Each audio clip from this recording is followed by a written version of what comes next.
Aleluias, glória a Deus. Deus é bom em todo tempo. Hoje nós começamos o capítulo 19 de Gênesis, quando Ló recebe os dois anjos em sua casa. Queridos, a palavra diz aqui: vieram dois anjos de Sodoma à tarde. Estava Ló assentado à porta de Sodoma. Vendo-os, Ló levantou-se ao seu encontro e inclinou-se com o rosto à terra. E disse: eis agora os seus senhores, entrai, peço-vos, em casa, o vosso servo, passai nela a noite e levai os vossos pés de madrugada. E vos levantareis e ireis vossos caminhos. Aqui é muito clara a palavra do Senhor. Aqui no capítulo 19, após a visita de Deus, aqui no capítulo 18, vieram aqui dois anjos que são enviados a Sodoma para confirmar a maldade e retirar Ló antes do juízo. Então, o capítulo ele mostra três eixos: hospitalidade, perversão em Sodoma e misericórdia de Deus. E a decadência de Ló, a origem moabita e anomitas, quer dizer que aqui a gente vê que eles chegaram, os dois anjos, em Sodoma, bem à tardinha, e chegando ao entardecer, enquanto a cidade se recolhe. Ló estava à porta, no lugar de decisão e juizado. E juizado sugere certo status, ou seja, hospitalidade, em contraste com a cidade. Ló ele insiste em hospedá-los e lavar os pés para passar a noite. A prática do Oriente Antigo, lá, aqui no versos 2, fala sobre proteger os viajantes, que era uma honra ali na época, e dever. Os anjos inicialmente recusaram para testar a cidade. E Ló, aqui no versos 3, ele insiste, com grande insistência, um pão, ele preparou rápido ali com urgência, como sinal de prontidão. Ele foi no contraponto, a lentidão moral de Sodoma, ele não queria muito aceitar. Pelo que a palavra relata, antes de que se deitassem, a cidade ela seria a casa. Ali os anjos cercam a casa do moço ao velho, corrupção. Havia uma grande corrupção naquele lugar. O caso ficou isolado, mas a cultura era estabelecida. E sabe o que eu achei engraçado aqui? Aqui no verso 5, olha que interessante. No capítulo 19, verso 5. E chamaram Ló e disseram-lhe: onde estão os homens que a ti vieram nesta noite? Traga. Aqui, declara, aqui, queridos, aqui os anjos falam sobre Sodoma, que parece como hostil ao estrangeiro e à santidade. E Ló sai, fecha a porta, por dentro, e pede que não pratiquem tamanha maldade. E ele tenta ali mediar, reconhecer a gravidade do ato. E aqui a gente vê que ele saiu, fechou a porta e disse: meus irmãos, rogo-vos que não façais mal. Eis que aqui duas filhas tenho, ainda não conheceram homens, e foram lá, e trarei e fareis delas como bom for, e vossos olhos somente nada façais a estes homens, porque por isso viera a sombra do meu telhado. Deus,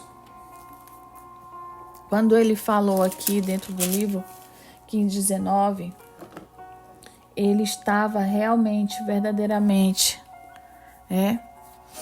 trazendo aqui a finalização do que tinha que acontecer com Sodoma e Gomorra. Ló ele sai, fecha a porta, como diz no verso 6 e 7. No 8, a oferta das filhas, que não conheceram ainda homem, que é muito chocante e reprovável. Descreve a versão na ética antiga, que é hostilidade, tá, gente? Que ali era levada a um extremo errado. A Bíblia narra, ela não respalda o gesto de Ló. Ela mostra como um ambiente que deforma o discernimento. E ali no 9, aqui no 9, aliás, ele sai na frente a este estrangeiro ser juiz. A rejeição de correção, né, que a gente vai chamar aqui de xenofobia, é uma violência da escala. As pessoas, elas não tinham respeito umas pelas outras. Os anjos puxaram Ló para dentro e ferem os homens, né, com juízo. Os agressores ficaram desnorteados, porque a graça lhe protegeu os seus. E aqui é no versos 10 e 11 do capítulo 19, no versos 12 e 13, fala... E na verdade, ela é também a minha irmã, filha do meu pai, mas não filha da minha mãe, e veio a ser a minha mulher.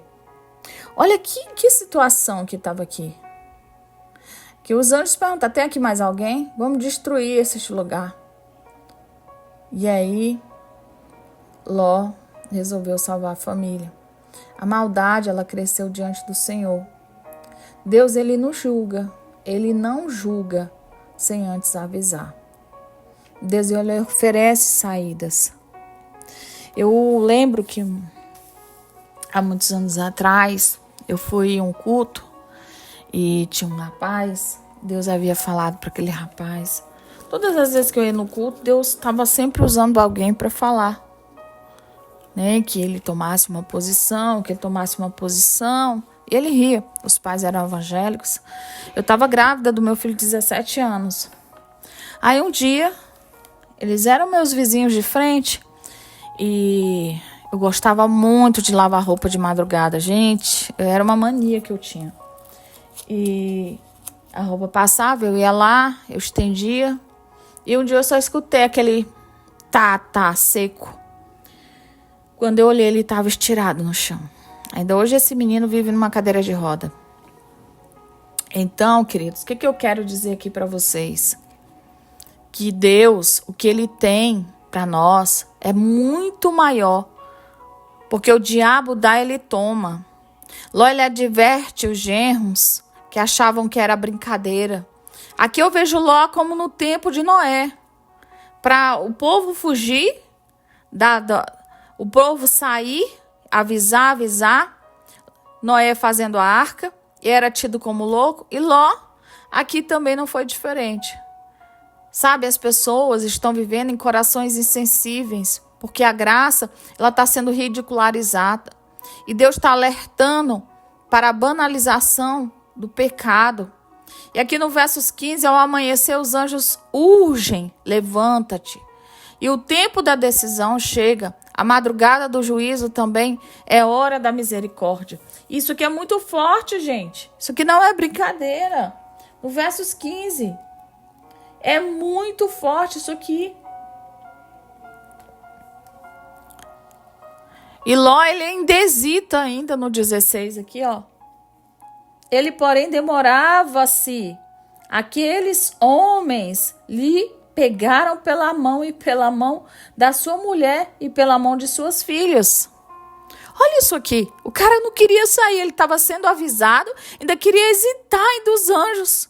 E o anjo teve que tomar ele pela mão. Ele, a esposa e as filhas. A frase-chave aqui que eu quero trazer. Pela misericórdia de Deus, Ló foi salvo. Não por mérito, mas por graça, porque o anjo puxou pela mão.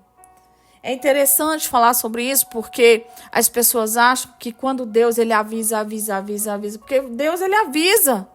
É como foi dito aqui, Deus é misericordioso.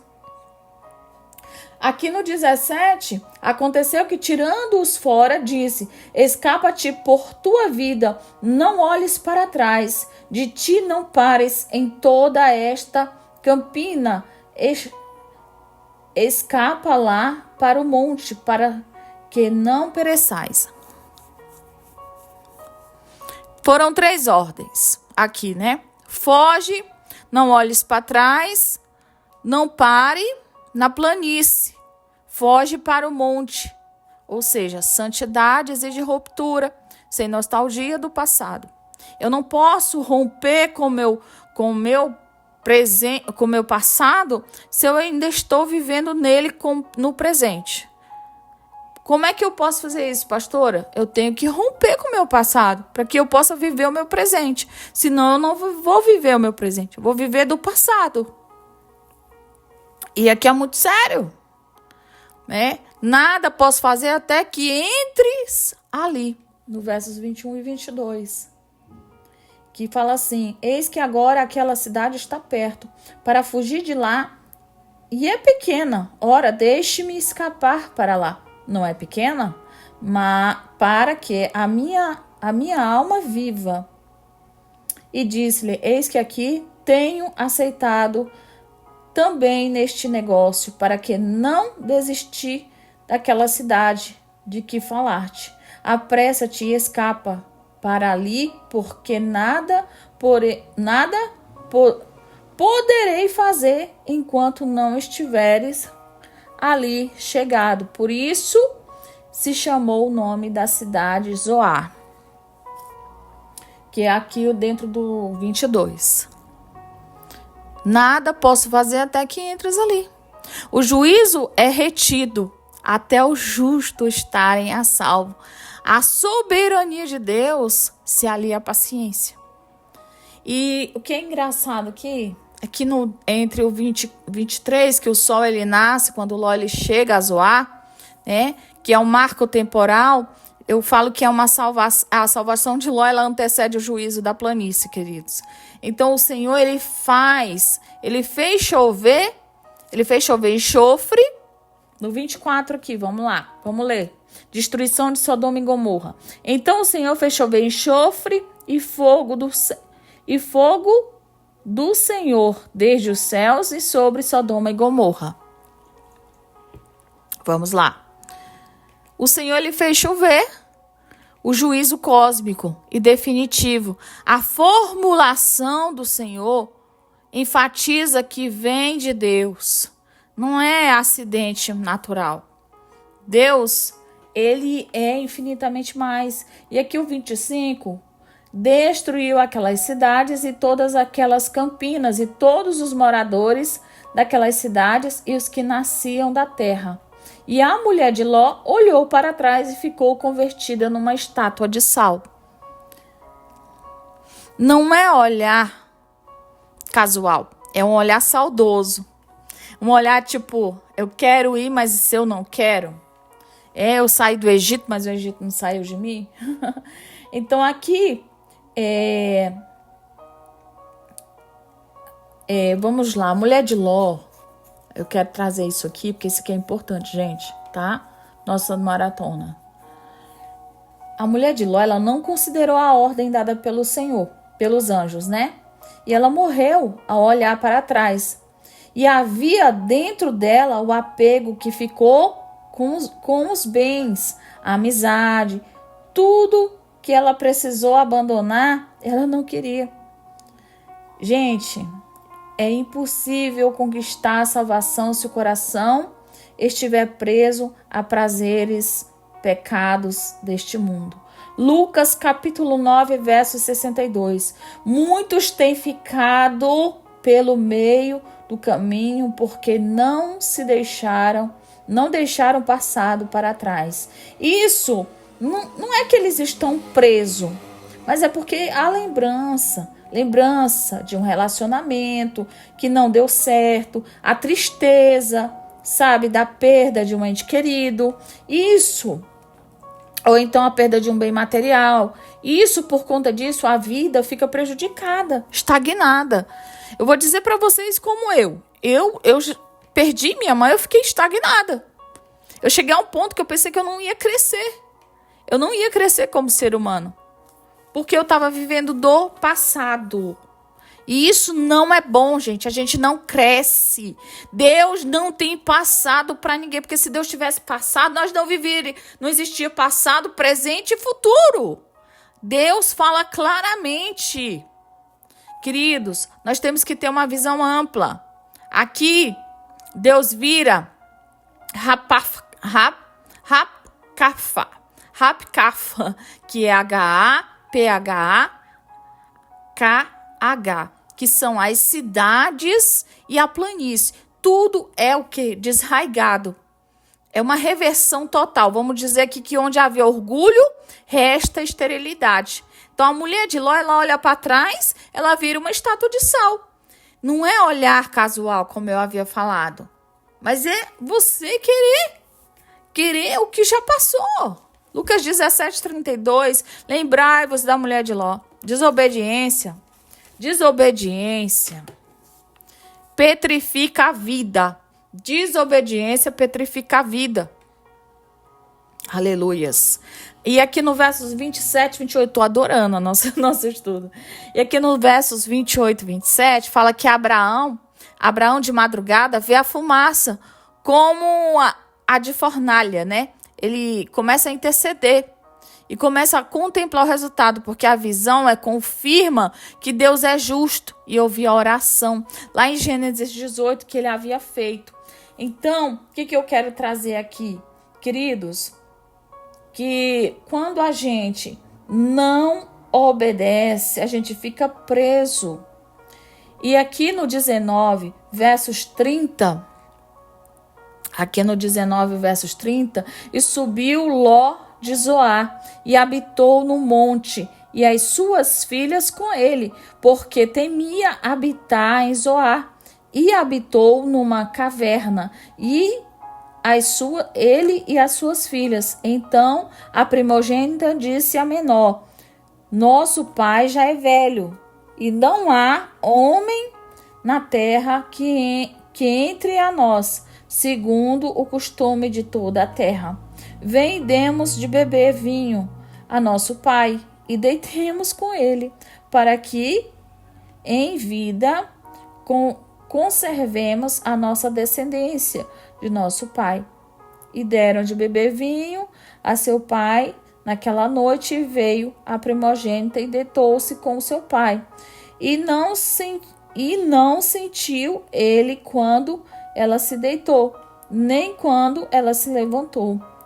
E sucedeu que no outro dia, que a primogênita disse à menor: vês aqui, eu já ontem à noite me deitei com meu pai, e demos-lhe de beber vinho também. Essa noite, então, entra tu e deita com ele, para que em vida conservemos a descendência de nosso pai. Aqui começou aqui já uma nova situação. Era normal para eles aqui, né? Era normal para eles aqui trazer isso para a descendência, certo? Era muito normal, né? E as filhas, crendo que não havia homem, planejaram embriagar o pai para preservar sua descendência. E eu vejo uma mistura de pânico. Vamos lá, isolamento, aí a ética ficou deformada, e a finalidade aqui, que é a descendência, ela não santifica o meio. E aqui foram 2 noites de repetição. E Ló não percebeu a passividade embriagada de Ló na gravidade do engano. O texto, ele não romantiza, ele apenas expõe. E é muito sério isso aqui, queridos. É muito sério. Porque Ló ele começou bem, e aqui a sua descendência começou a trazer né, a expor. E nasce Moabe, do pai, né, e Ben-amim, filho do meu povo, que é a origem vergonhosa dos moabitas e amonitas, que são os futuros vizinhos adversários de Israel. Mesmo assim, Deus, ele pôde redimir histórias, que foi Ruth, que foi a moabita, e aí entra na linhagem de Cristo. Então, essas linhas teológicas, elas são fortes dentro desse capítulo, porque traz a hostilidade versus violência. Sodoma, ela é condenada por perversão sexual, por uma cultura de opressão, arrogância, desprezo e vulnerabilidade, como está escrito lá em Ezequiel 16:49. E se a gente entrar mais, a graça que agarra pela mão, Ló é salvo, apesar de hesitar, porque ele queria ficar lá também. Aqui está escrito na palavra, é um retrato da misericórdia ativa de Deus no verso 16. Gente, não olhar para trás, não olha para trás. Discípulos de Jesus são chamados a não nutrir saudade do pecado. Lucas 17, 28, 33. Então, o poder da intercessão, a gente entende o quê? Que Abraão intercedeu. No versos 29 é que diz. No versos 29 do capítulo 19. O poder da intercessão. Ele cria desfechos. Ele cria desfechos. Ele muda o roteiro. As consequências do compromisso com o mundo é a escolha de Ló por Sodoma. Ele conduziu às perdas graduais. Ele honrou a família, mas não teve discernimento. A esperança da redenção, mesmo de uma origem sombria, que foi Moabe, né? Deus, ele tem ali a redenção, Deus, ele tem misericórdia. Tecer redenção. Eu vou dar esse nome porque ele aborda Ruth, Davi, Cristo, amém?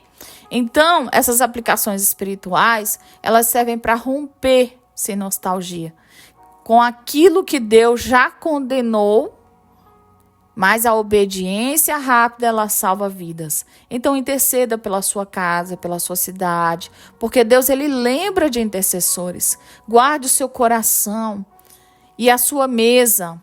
Comece a uma cultura ao redor da sua família para normalizar o que Deus reprova. E busque a sobriedade. O que é isso, pastora? A intoxicação, né? Buscar a sobriedade, intoxicações, não só de álcool, mas também de paixões e vaidades. Elas embotam o discernimento. Abrace a graça. Quando você hesitar, clame, porque o Senhor, ele toma você pela mão. O Senhor, ele livra-nos das tentações. O Senhor, ele nos faz olhar para nós mesmos com prontidão. O Senhor quer que nós obedeçamos a Ele com compaixão, porque ninguém pode ter pena de ninguém. Porque quem tem pena de alguém é mais miserável do que aquele. E Jesus veio por compaixão, para que o fogo do Espírito Santo possa interceder por nós. Então, lembra da sua casa. Abraão aqui nos toma pela mão. Abraão aqui nos ensina quando a gente hesitar, a gente entender que Deus, ele está em todo momento conosco. Amém, queridos? Esse aqui é um ponto X primordial para a nossa vida.